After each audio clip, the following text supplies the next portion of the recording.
The Battle of Sugar Point, often referred to as the last Native American uprising on U.S. soil, unfolded on the morning of October 5, 1898.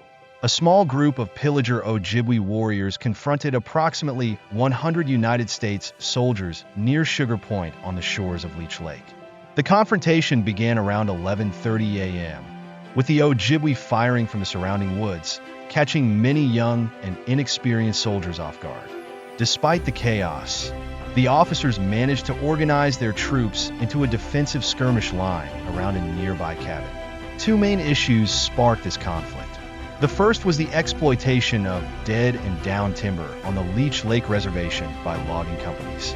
Although these companies had legal rights to harvest timber and paid the Ojibwe for what they collected, payments were frequently late and undervalued. Worse still, Indian agents, who were white men managing the Ojibwe's affairs, often mismanaged or misappropriated these funds, spending them irresponsibly rather than supporting the Ojibwe community. There were also allegations that some loggers deliberately set fires to healthy trees to falsely categorize them as dead and harvest them for profit. The second issue was the systemic mistreatment of the Ojibwe by U.S. Marshals and agents. Ojibwe individuals were regularly subjected to false charges and taken to Duluth to stand trial, during which government funds were paid to those responsible for rounding them up. This pattern of exploitation and injustice led to widespread frustration and resentment. In response to these abuses and the destruction of their land, the pillager Chippewa band petitioned U.S. President William McKinley, seeking justice and the protection of their rights. In their petition to President William McKinley, the pillager band of Chippewa chiefs and headmen expressed their deep concerns and sought intervention to address the injustices they faced.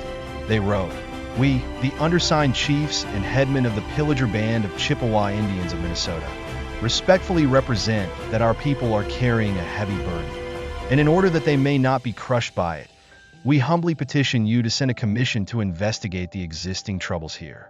The Chippewa Indians of Minnesota have always been loyal to the United States and friendly to the whites, and they desire this friendship to be perpetual. We now have only the pine lands of our reservations for our future subsistence and support, but the manner in which we are being defrauded out of these has alarmed us. We trust that you will protect us when the truth reaches you." Despite their earnest plea, the letter went unanswered by the federal government. This disregard only deepened the frustrations of the Ojibwe community. Among those resisting the growing injustices was Begonia Guzeg, an elder Ojibwe man. He played a significant role in the protests against the exploitation of their resources and mistreatment by U.S. authorities. However, in April 1898, Guzeg was arrested by a U.S. Marshal on charges of bootlegging and transported to Duluth for court proceedings. His arrest further underscored the systemic oppression the Ojibwe faced, where even their leaders and elders were not spared from false charges and unjust treatment. After his release, due to insufficient evidence, Begonia Guzeg faced a grueling 135-mile journey back to his home. With no means to secure transportation, he hitchhiked on trains, only to be repeatedly thrown off for lacking a ticket. Eventually, he was forced to walk the final 40 miles, his moccasins worn through until he was left barefoot.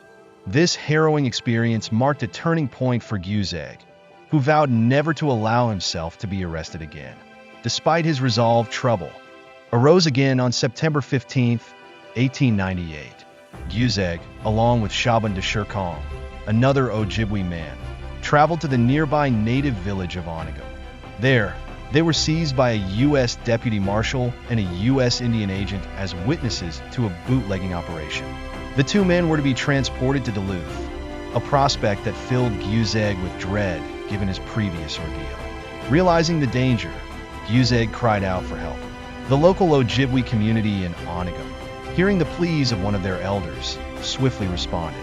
Acting in solidarity, they managed to free both men from the authorities, preventing their transportation and further mistreatment.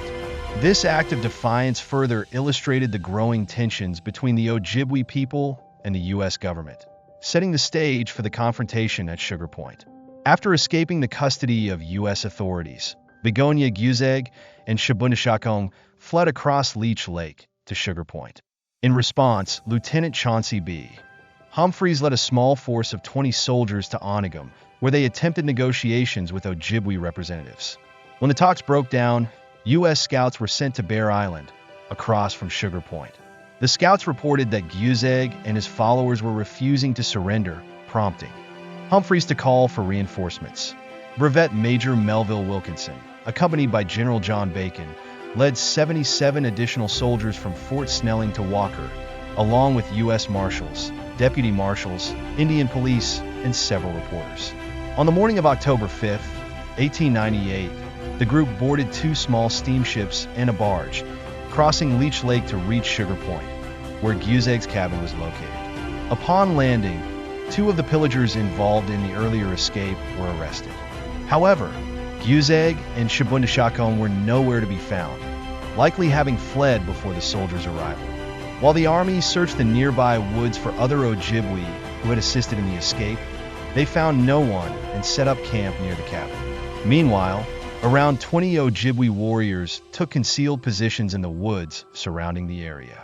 The exact events that triggered the battle remain disputed. The Ojibwe maintained that the soldiers fired upon a canoe carrying 2 women and a child, while the army claimed that the confrontation began after a soldier accidentally discharged his rifle. Regardless of the cause, at approximately 11:30 a.m., the Ojibwe launched a surprise attack from the woods, catching the soldiers off guard. Although the troops managed to form skirmish lines, they sustained significant casualties, including Major Wilkinson, who was wounded in the firefight. This intense and unexpected confrontation became a defining moment in the tensions between the Pillager Band and U.S. forces, marking a historic clash in the annals of Native American resistance. The army pulled the wounded behind the cabin, which provided cover. Wilkinson soon returned to his troops, encouraging them, but was shot in the abdomen. He died an hour later in the cabin. The battle continued into the evening and night.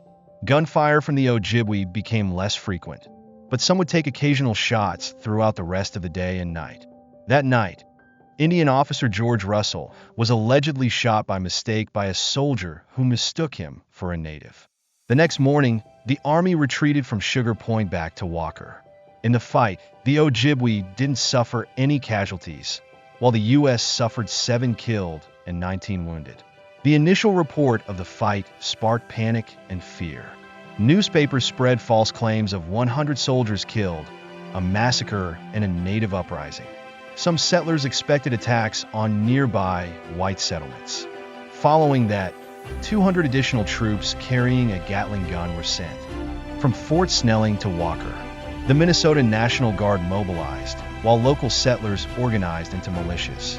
In Bemidji, residents barricaded themselves until a militia sent from Duluth arrived. In the meantime, the Ojibwe rapidly dispersed from their villages to remote parts of the reservation. With all of the nation's attention turned towards Leech Lake, the U.S. government was forced to hear the grievances put forth by the Ojibwe people. Commissioner of Indian Affairs William A. Jones was soon dispatched to the area. After an extensive number of meetings with tribal elders, an agreement was reached. Several pillagers turned themselves in for warrants related to Biscape. None of the warriors who participated in the fight were arrested. Begonagasheg upheld his pledge to never return to a U.S. court or jail. Shabundashakon wasn't arrested, neither most of those who turned themselves and served between 2 to 6 months, and everyone involved received a full pardon from President McKinley a short time after the council concluded. Commissioner Jones criticized local and state officials for, quote, the frequent arrests of Indians on trivial causes, often for no cause at all, taking them down to Duluth and Minneapolis for trial 200 miles away from their agency, and then turning them adrift without means to return home. When he returned to Washington, Jones later said the Indians were prompted to their outbreak by the wrongs committed against them and chafed under unfair treatment. They now will go back to their homes and live peaceably if the whites will treat them fairly, which is very likely, as the whites were thoroughly impressed with the stand taken by the Indians in this respect. The outbreak has taught them a lesson after that the situation calmed down, and reforms in the management of timber on the Leech Lake Reservation eventually led to the establishment of the Chippewa National Forest. Begonia Guzeg went on to live another 18 years in the area before passing peacefully. The U.S. Army never returned to the shores of Sugar Point on Leech Lake.